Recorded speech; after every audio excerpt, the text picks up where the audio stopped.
Hello, welcome back. Today's topic, today's word of the day is productivity. All right, that's the word that everyone loves, right? Especially if you are working somewhere, usually the first question, let's say a manager would have is, how productive have you been today? What have you been able to accomplish? But we're going to dive down a little bit deeper into what that word actually means because businesses love to be productive because they think of all the tasks that are actually being done and performed to help their bottom line. But it means more than that. It's not just about doing things, but it's doing things with purpose. So, what is the definition for productivity? My definition is you're performing groundwork today, anticipating tomorrow. So everything that you're doing to be productive isn't necessarily for today, it's for some future point in time.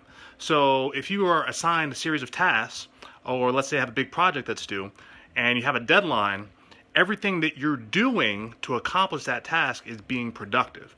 Really, the question is, when do you choose to do it and what level of quality you put into it are other factors, but being productive is essentially having a process laid out, in which case you're giving yourself plenty of time to do what needs to get done. If you suffer from procrastination, that means you might wait until the last minute to see what you can get done. And in that case, you're not being as productive as you could be. Because getting those things done earlier gives you more time to figure out, is this what's being asked for? Did I do everything that was being requested? So said and so forth. So that's the definition. Now, what does it mean? What does it mean? Well, the first thing is, if you ever heard of a miracle before, I believe a miracle comes from productivity. It's doing the little things that build up until something big happens, something so big that you didn't think it was possible. And that's called a miracle. So in my case, I actually retired at age 35.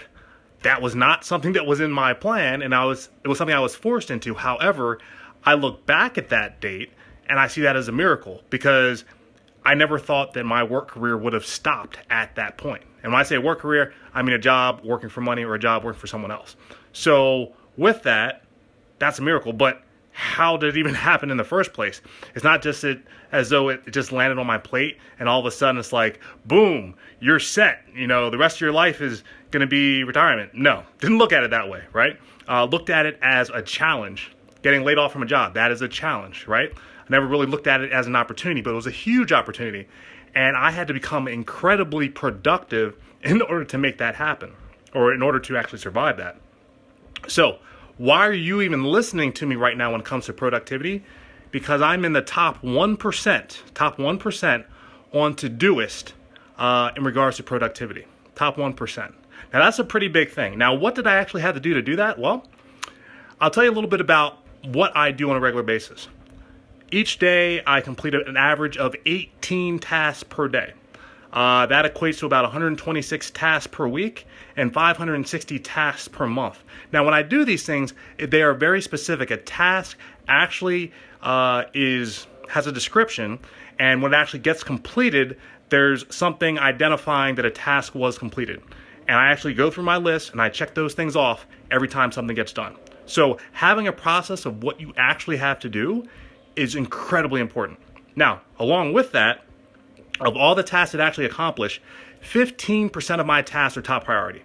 Now, I'm always working to increase and improve that, but as long as I'm getting the most important tasks done that are on my list, that's probably the most important thing right there. You can feel as though you're productive, but if you're getting, let's say, even more tasks than I am done, but you're not getting the high priority stuff done, you're not being as productive as you could be. The whole idea, remember, we're planning for tomorrow, so we want to get those most important things done early on. The next piece is I was able to find out some statistics about myself and what my work habits are. And I get the most work accomplished on Saturdays. And if I think about that, it's probably the one day where I don't have to worry about dropping the kids off at camp or school. And I pretty much just get the day to do whatever I have to do, even if it's at the house or if I have to go out. I get a little bit more flexibility. So that's why I think I get a little bit more done on Saturdays. I work best at 9 a.m. And 9 a.m., I know I'm actually awake at that time because I don't normally have the opportunity to sleep in and have to get up and move around. So that's my most productive time. This past year, my most productive day was September 4th. Somehow I magically got done, accomplished 58 tasks, right? That's actually a pretty big number. And if I did have to push stuff off, I postpone most things on Friday. Why? Because usually work week's Monday through Friday, and if I can't get it done, let's say by Friday, I won't be able to, let's say, follow up on it again until Monday. So that's some details there. And then my daily streak, 120 days of getting tasks executed again and again and again, 120 straight days. Again, not sure what that one break was. Who knows? Maybe the internet was down. But in any case, that's why I'm qualified to tell you about productivity today, top 1%. So if you want to figure out how I actually do it, first thing I want to talk about is where miracles actually come from. So your productivity needs to be geared towards tomorrow. So remember, top priority tasks, everything that you need to do so that when you actually take a step into tomorrow, you did everything you needed to do to be ready for that day, the day before, or sometime or some period before. That's what's most important about productivity, but you're not necessarily going to find that in a definition anywhere. The next piece is consistent action for steady progress.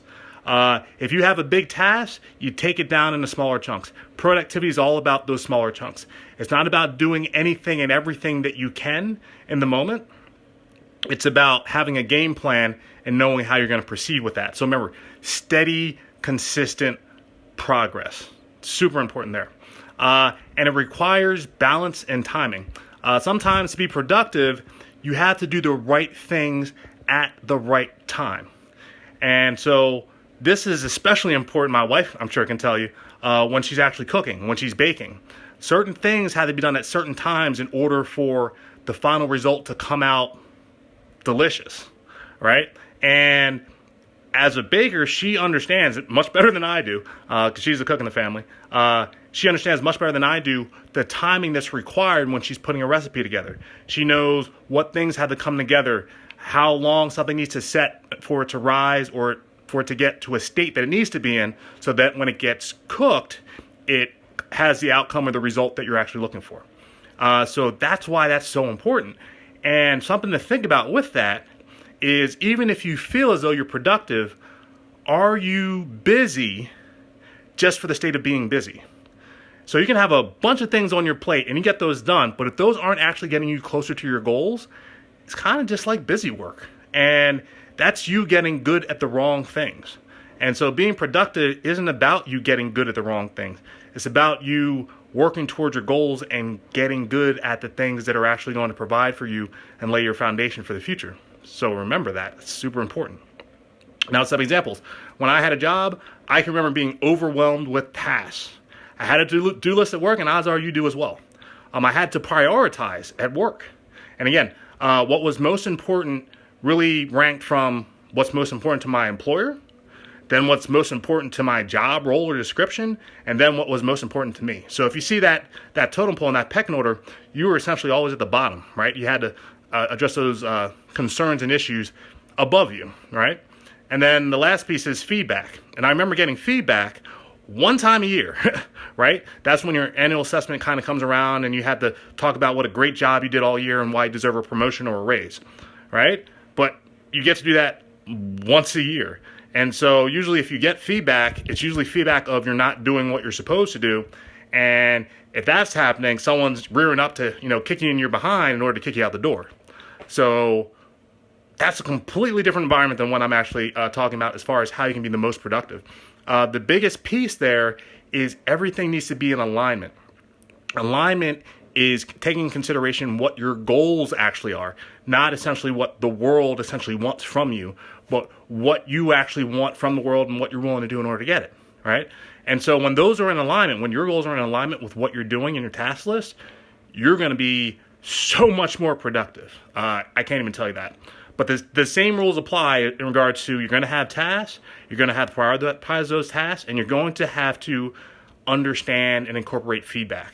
And the feedback piece can miss very often because a lot of folks are on autopilot. They're on routines, and they don't break those routines up. And when it keeps going and going and going, you feel like you're busy, but you don't feel like you're getting anything done.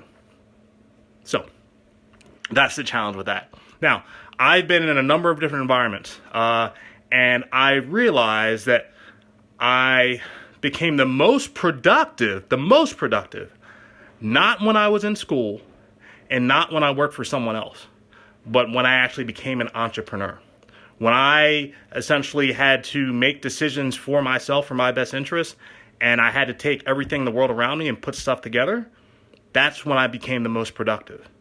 And I started looking for the best tools that are out there, the best processes that were out there, because I only had 24 hours in a day. I only still have 24 hours in a day. And I'm working to figure out how can I best use those 24 hours to align my goals with what I want to do within this world, right? And that takes a concerted effort, and depending on how strongly you actually want it, is what you're willing to do to get it. And for me, I knew I had to work a lot harder than I ever have my entire life in order to get that ball rolling, to get me where I actually wanted to be. And it wasn't about the job, it wasn't about the school, it was about what am I capable of and how can I actually reach my potential. And so I want the same thing for you. I want you to understand how can you actually reach your potential? What's actually stopping you right now from being more productive? Now remember, this is a process. I'm not saying that I've gotten to the top as far as productivity, because once you are wherever you are always looking for improvement. So even though I'm in the top 1% right now, next goal is to be in the top 0.1%, 1/100th of a percent, 1,000th of a percent. It's just to keep moving up. And that's all about productivity, right? So I hope you enjoyed this lesson on productivity. I hope you're thinking about it a little bit differently and you recognize that it just needs to line up with your goals. It can be one small thing. That's all it takes. One small thing done consistently, and you'd be surprised at how that builds momentum for what you actually want. So take that first step if you haven't already. Write down your goals, write down what's necessary to accomplish them, and identify those particular tasks that you need to execute on in order to make it happen. And I look forward to hearing your feedback. Appreciate you joining me on this journey and can't wait to catch you on the next clip. Bye.